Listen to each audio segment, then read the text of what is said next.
What's going on, everybody? It's your boy Thingos back again for another video, and this is going to be another versus that I'm going to be doing, pinning Omni-Man from Invincible up against another superpowered hero from another series. Now, before I do this video, just like I did with the last one when I did Thanos versus Omni-Man, I want to preface by saying that I've only read like the first 2 volumes of the Boys comic book.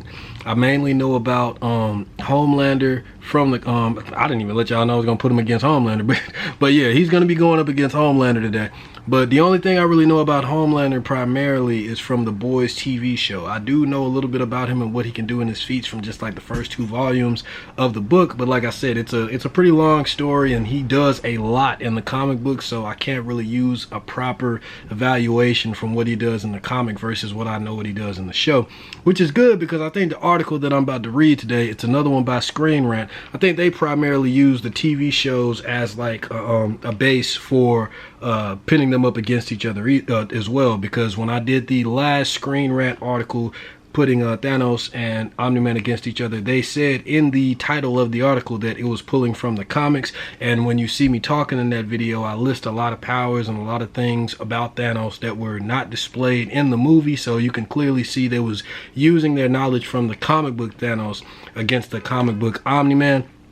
So I think this is actually what they're gonna do. Well, you know what, I take that back, because I'm reading the article, I'm reading the title of the article right now, and it says in the comics as well. So we're about to be it's gonna be a lot of interesting stuff in this article as well, because like I said, I've only read the first 2 volumes of the Boys comic book, so if they're pulling from the comics, it's gonna be a lot of stuff that I don't know. So we're both gonna be, well, all of us are going to be going in blind depending on, you know, if you've read the comic or not. I know so much about the comic of Invincible, so that's what my standpoint is going to be from. Like I said, I know a lot more about Omni-Man than I do Homelander, but this is still an interesting article that I wanted to read through, so let's go through it right now. The Boys, Homelander versus Invincible. And this is an older article too. Like this came out in May 14th. I should have been did this, but it's all good. The other article I read, that was only like 4 days old, but this is, you know, this is a little older, so, but it's still interesting to talk about. The Boys, Homelander versus Invincible's Omni-Man. Who'd win in the comics? Invincible and the Boys both feature ultra-powerful evil versions of Superman, but which violent, power-hungry psychopath would win in a fight? 2 superheroes of nebulous moral character have skyrocketed in popularity in 2021. Invincible's Omni-Man and the Boys' Homelander. Both are clearly based on Superman, and both are secretly violent, ruthless killers with their own hidden agendas. In their own worlds, few can stand a chance against them in battle, which begs the question, what if they battle each other? Judging from their own fights and histories, a definitive answer presents itself, and the results might be surprising.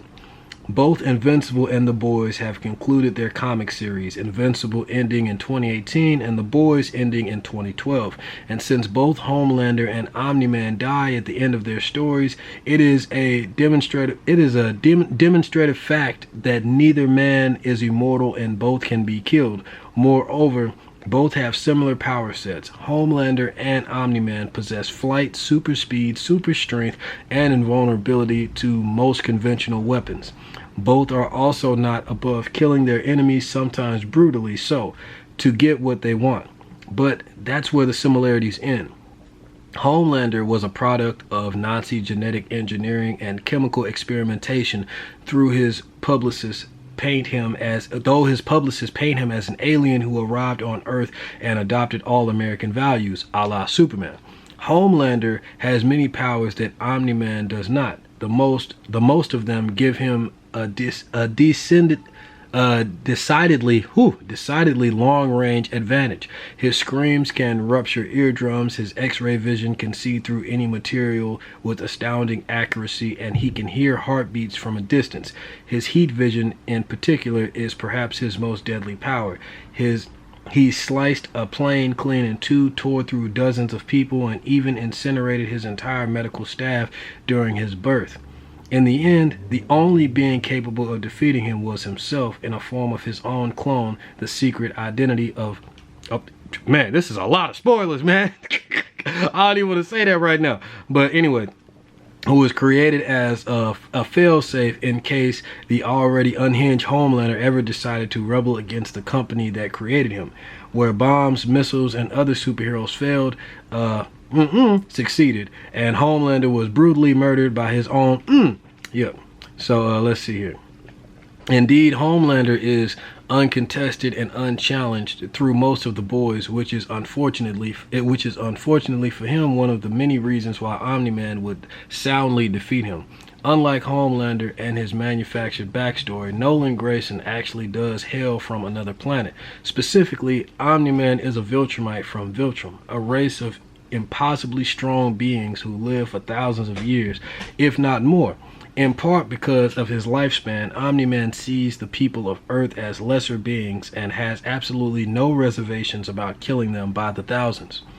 Unlike Homelander, Omni-Man has fought other extraterrestrial beings of comparable strength. He's fought for literal centuries, and while he may not possess heat vision or super hearing, he has the considerable experience to negate those advantages. He single-handedly murdered the Guardians of the Globe, the Invincible's universe equivalent of the Justice League, and even massacred an entire planet worth of aliens completely unopposed. Nolan can accomplish this feat because his Viltrumite physiology allows him to travel through space by holding his breath for weeks. In a similar fashion to Homelander, it took another Viltrumite to finally defeat Omni-Man for good. You know what? I don't know why the hell I stopped and didn't spoil what I was about to say about how Homelander got killed, but I literally just read with no problem how Omni-Man gets killed. I'm sorry if I spoiled that shit for y'all. Don't worry, I'm going to put spoilers on the thumbnail and in the title before I upload this video, but I just spoiled the shit out of y'all. I'm sorry. But anyway, let's see here. Okay, to put it mildly, things don't go good for Homelander in a one-on-one fight. Though Homelander may be the most powerful superhuman on Earth in the boys, his lack of any real challengers might also be his biggest weakness. Omni-Man's sheer durability combined with his centuries of experience in battle make for a considerable uphill battle for anyone foolish enough to challenge him, even a fellow evil Superman-style flying brick hero. Yeah, that actually makes a lot of sense, considering that Omni-Man has lived a whole lot longer, has way more experience, and has fought way more enemies stronger than him and equal in strength. I think that Omni-Man definitely would have this, just judging off all the information that we have here in this article. So I got to give it to Omni-Man. Even if I didn't know all this stuff, I'd still give it to Omni-Man just based off what I know and how I feel. Yeah, maybe I'm being, giving him favoritism, but hey, look, I think Omni-Man would definitely have this, which is good to give him a win, considering in my last video I said he'd probably lose to Thanos, no question. So let me know who you think would win in this fight. What do you think about this video? Hit the like button to let YouTube know you fuck with me, and also hit the subscribe button and hit that bell to be notified for more videos like this one. And if you would like to join the Facebook group, be sure to look up on Facebook Viltrumites Take Flight, and hit the link in the description to join the Discord. IDs Invincible Disciples, and let's keep the discussion for Invincible going. Be on the lookout for more content I'm going to be dropping about verses. It's get very interesting when I do these verses videos, because I actually learn a lot myself, and you guys actually teach me a lot too. Any information you have on either character that I didn't talk about or mention in this video, don't hesitate to put it in the comments and put me up on game. I love learning new information, especially about stuff that I already like reading about. So hope you're having a good day, night, wherever you are, and until next time, guys, peace.